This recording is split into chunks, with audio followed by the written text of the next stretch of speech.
Secara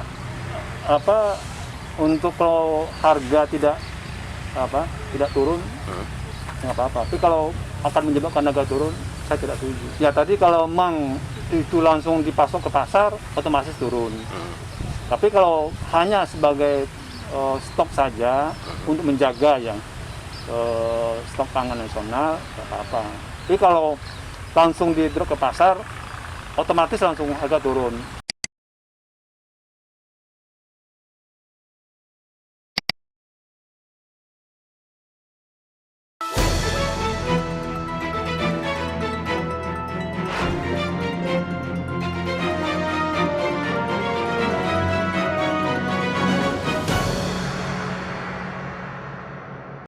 Assalamualaikum warahmatullahi wabarakatuh, sahabat taktik. Hari ini 18 Maret 2021 saya ngobrol dengan Kepala Dinas Pertanian Kabupaten Karawang, Pak Haji Hanafi Caniago. Ini terkait dengan isu yang sekarang merebak, yaitu rencana pemerintah mengimpor beras.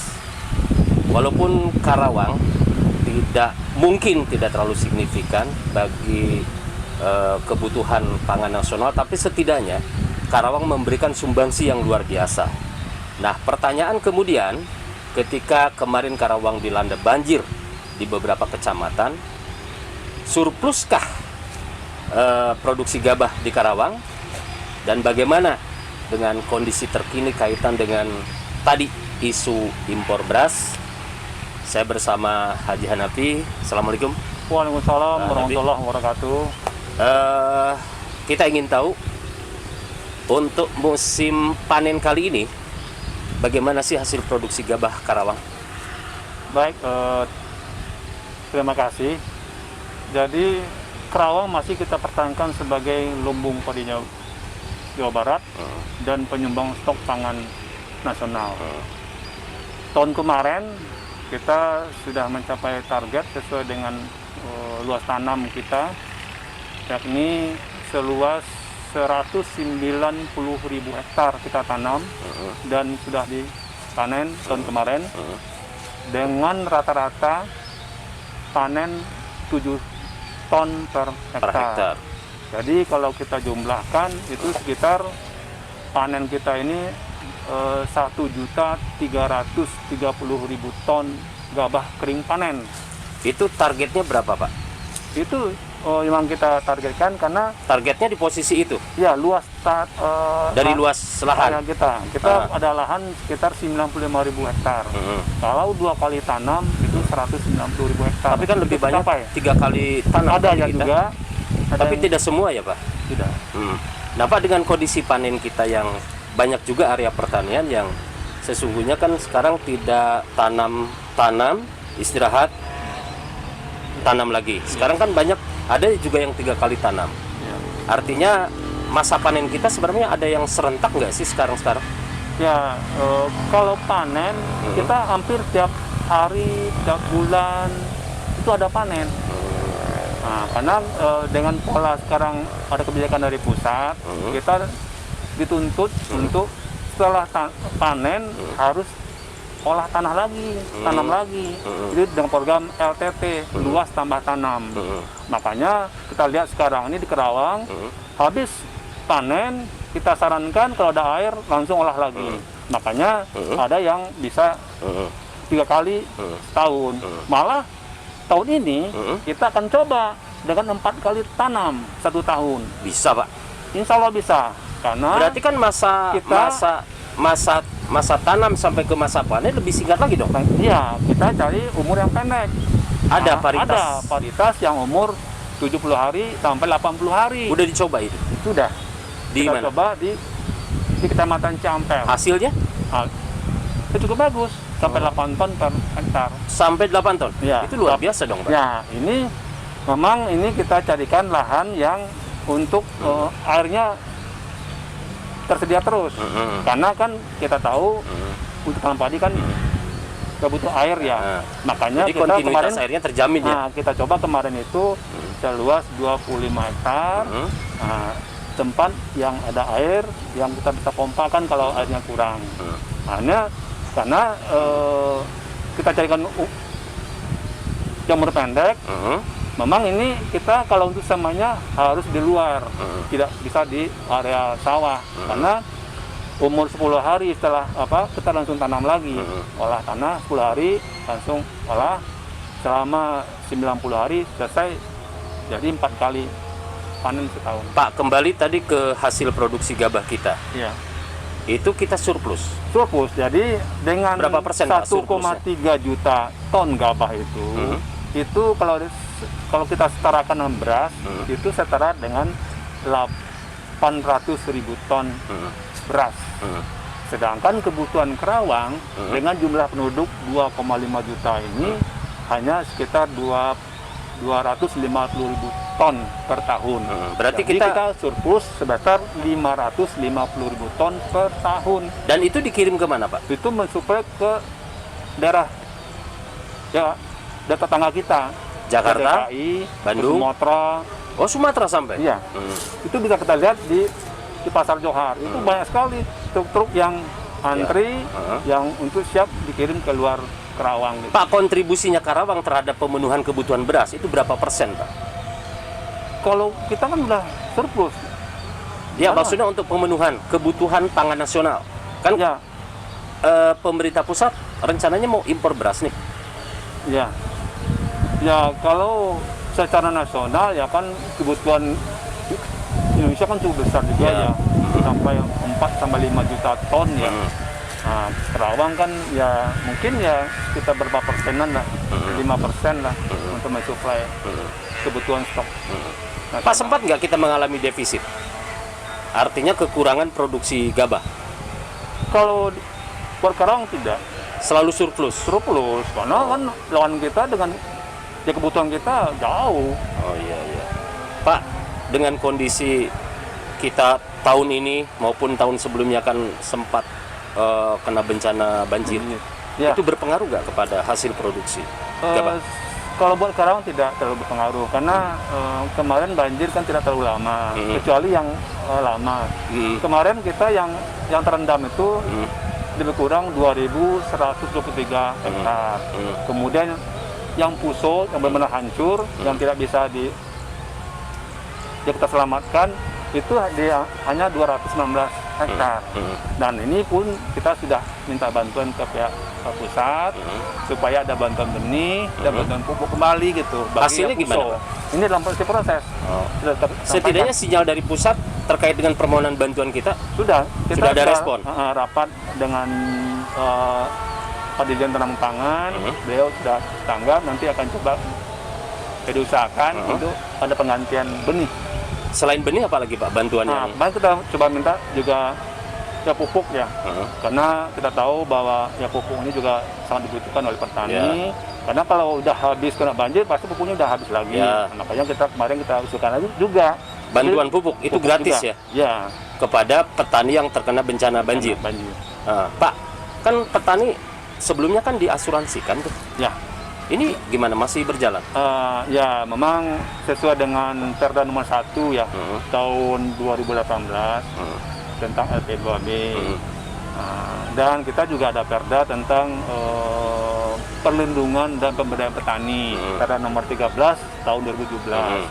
Jadi itu turunan dari Undang-Undang LP2B ya? Insentif yang kita berikan kepada petani, salah satunya itu. Nah, ini kita memberikan asuransi. Memang ini masih sangat terbatas ya, karena luas area kita kan cukup luas, 55.000 hektar. Selain bantuan pupuk kepada petani yang terkena bencana, untuk subsidi pupuk aja kan kemarin sempat ada petani yang berteriak-teriak karena nggak kebagian, Pak. Itu sebenarnya gimana? Untuk pupuk? Ya, memang pupuk ini kan subsidi dan itu kewenangan pusat. Ya, tapi kan ajuan memang kita dari petani yang menginput ya data sesuai dengan kebutuhan para petani, itu namanya ERDKK, elektronik definitif kebutuhan dan itu kan petani. dihimpun kan oleh Dinas Pertanian. Diinput langsung online ke pusat. Tapi kan kuota pupuk ini kan masih kurang. Jadi kuota masing-masing ya kabupaten, masing-masing reformasi masih Ya. ya masih di bawah usulan dari Ya. petani. Pak, kembali ke persoalan hasil produksi gabah. Kalau dari sisi kuantitas kan kita masih selalu surplus. Iya. Tapi dari sisi kualitas gimana, Pak? Beras Ada kita pengaruh? bagus. Bagus. Selama ini yang diklaim beras Cianjur itu semuanya tuh beras dari Karawang. Cianjur kan berapa sih luas areanya? Nah, jadi semua itu dari beras Karawang. Memang prosesnya ini masih ada yang kurang. Karena ada Maksudnya proses untuk yang dipoles. kurang gimana, Pak? Poles biasanya kalau Oh, yang diolah, untuk menjadi beras. setelah beras itu ada lagi proses untuk dipolesnya. Jadi kualitas premium ada. Maksudnya dipoles pewarnaan atau gimana? Tidak, cuman ada alat, cuma pakai air aja, cuma digiling pakai air jadi putih. Oh, berarti Tidak ada tambah. mesin penggiling yang khusus. Ada, namanya KBI ya. Emang kita nggak punya? Ada yang punya dan tidak, tapi yang banyak yang tidak punya, yang hanya proses awalnya aja.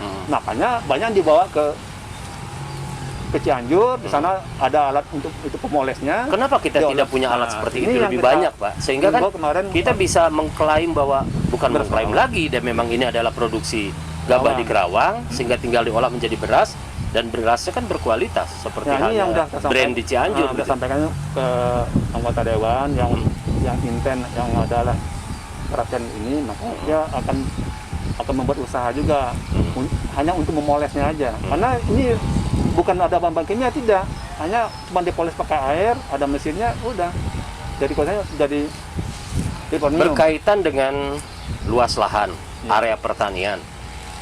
Kita kayaknya dari dulu luasnya itu aja, Pak. Padahal masyarakat juga banyak tahu kasat mata banyak area pertanian kita yang tergusur baik Iya. oleh perumahan atau oleh kebutuhan-kebutuhan lain. Sebenarnya data itu benar segitu atau hanya sekedar Kalau by data, Pak? benar, Pak. Jadi memang dalam RT RW kita itu luas sawah kita itu sudah ada ya jalur hijau.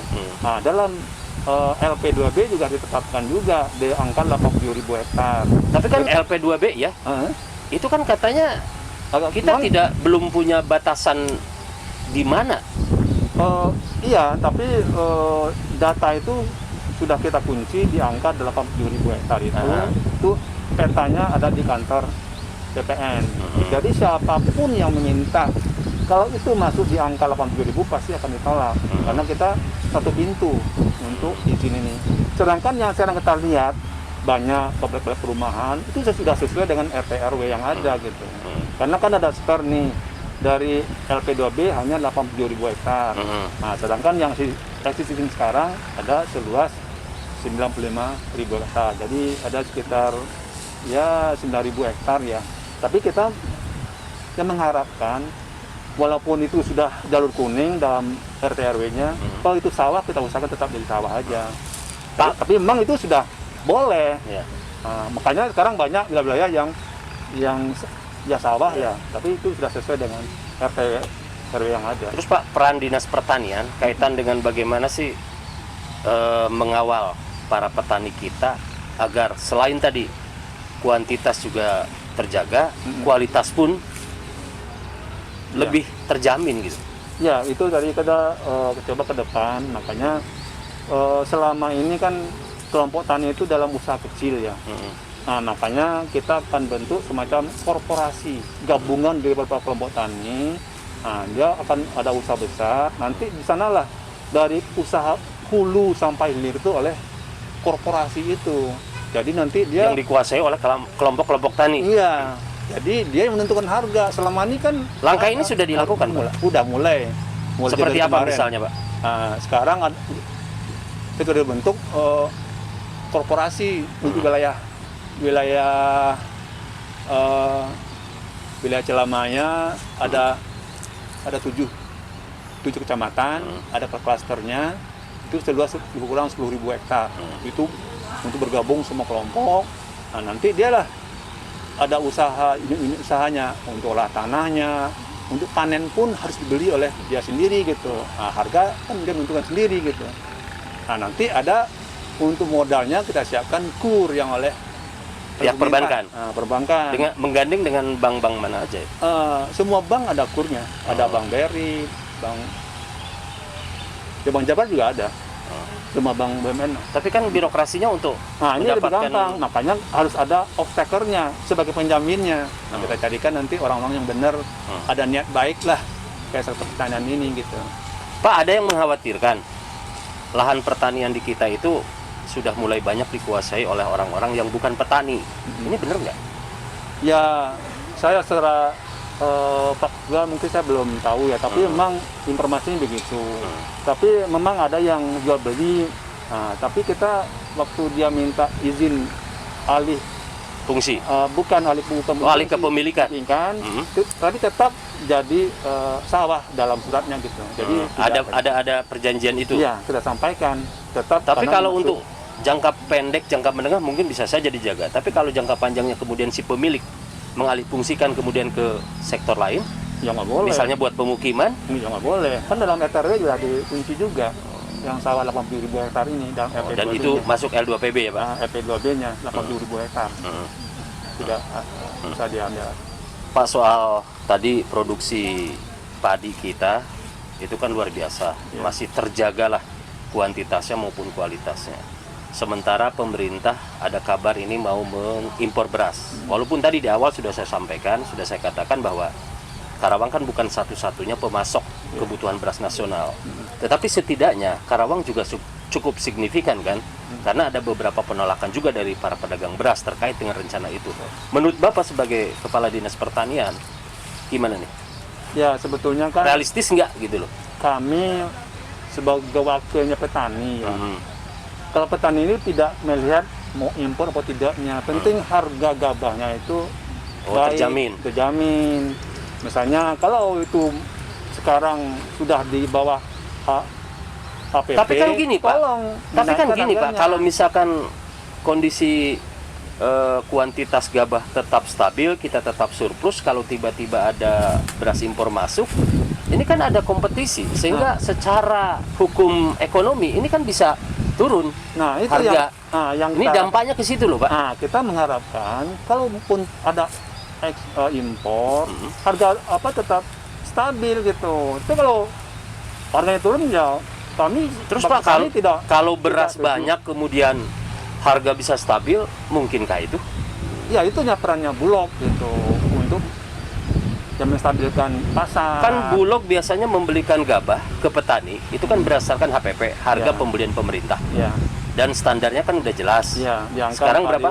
4.170. Nah, tapi kan ketika panen, gabah kering panen. ya. Tapi kan ketika panen, Pak, ya, ketika panen, petani kan biasanya berhubungan dengan para tengkulak, dan harga yang dipatok tengkulak kan jauh di atas HPP Pak. Ya. Ada 6.000, 7.000 gitu loh. Nah, ini yang ke depan kita minta bantuan ke pusat ya. Ya. Supaya selain bantuan-bantuan asintan yang lain seperti traktor, kombain, tolong dibantu kami yang di Karawang ini berupa alat pengering, dryer gitu.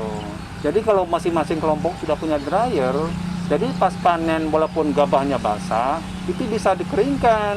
Setelah kering, itu untuk mengantisipasi di tengah cuaca musim hujan ya? Hujan mau panas, ya kita pakai dryer aja. Oh gitu? Iya, nah, jadi pas harga udah bagus baru kita jual. Tapi sekarang kan kalau belum bagus berarti kita disimpan. Bisa disimpan kalau udah kering. Tapi kan petani kita kan rata-rata kan petani buruh nih Pak. Nah, iya. Kalau misalkan hasil panen tidak dijual, dan rata-rata loh Pak. Nah, sekarang ini petani bahkan gabahnya tidak sampai ke rumah dulu, udah di jalan, udah di sawah, sudah dihadapkan sama pembeli. Kita mengharapkan pasca panen itu ya kualitas panennya bagus.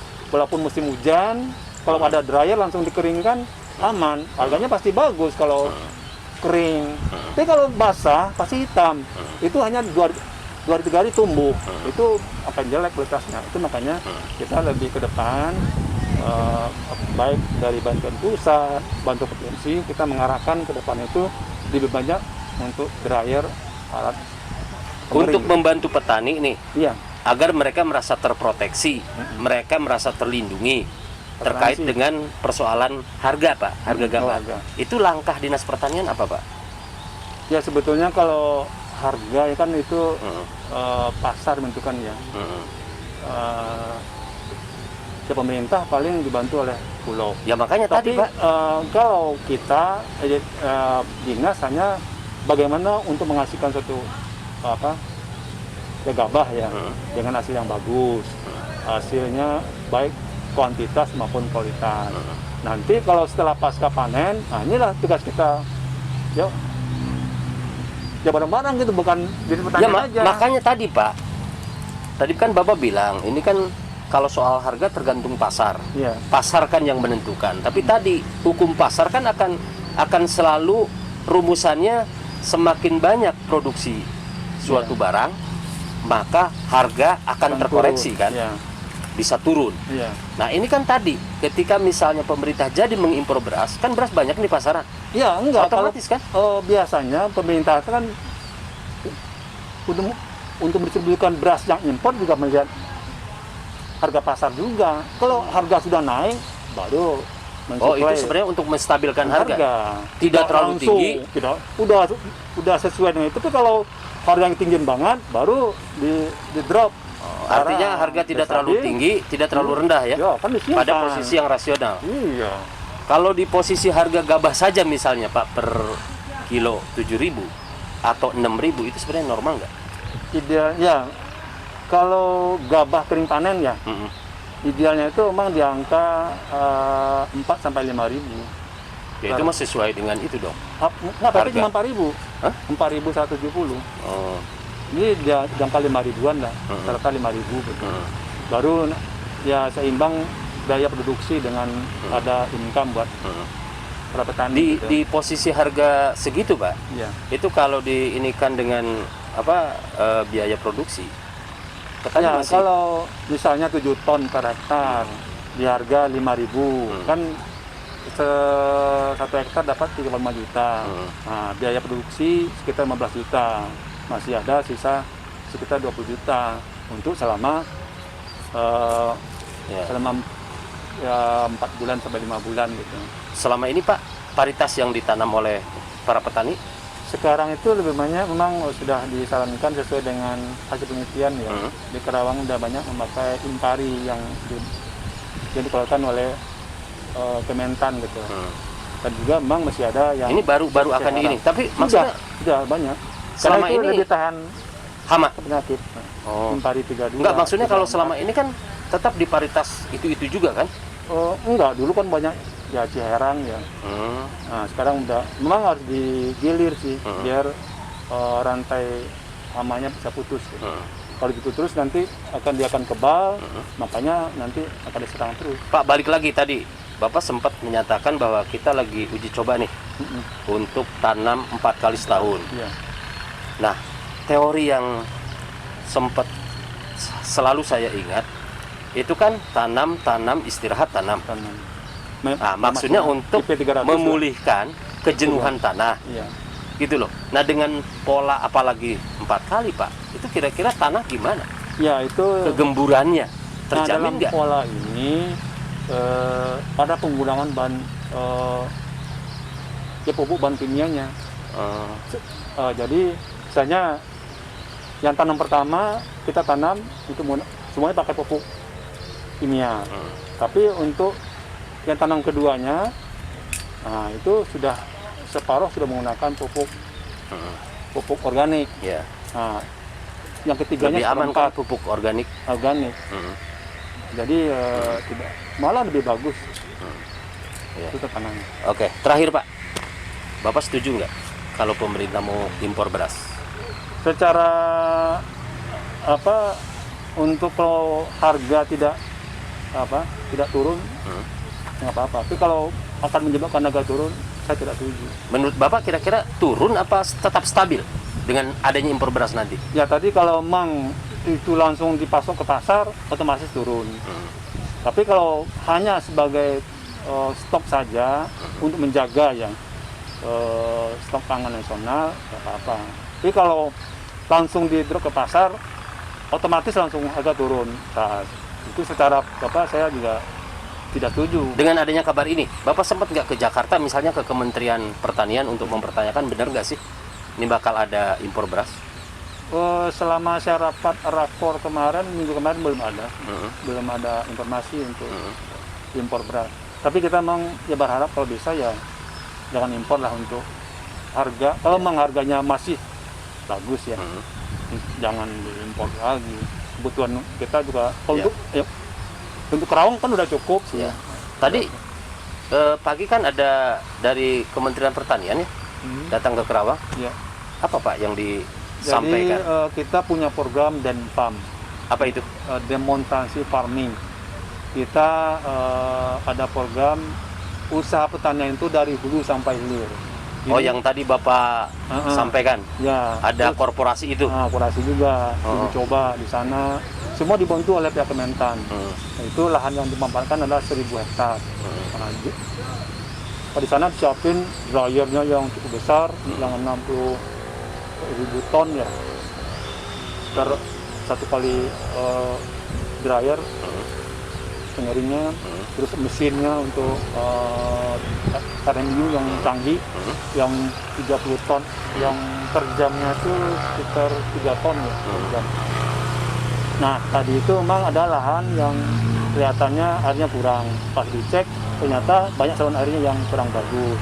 Maka pihak Kementan memberikan semacam rehab saluran secara padat karya. Kapan ini dimulai?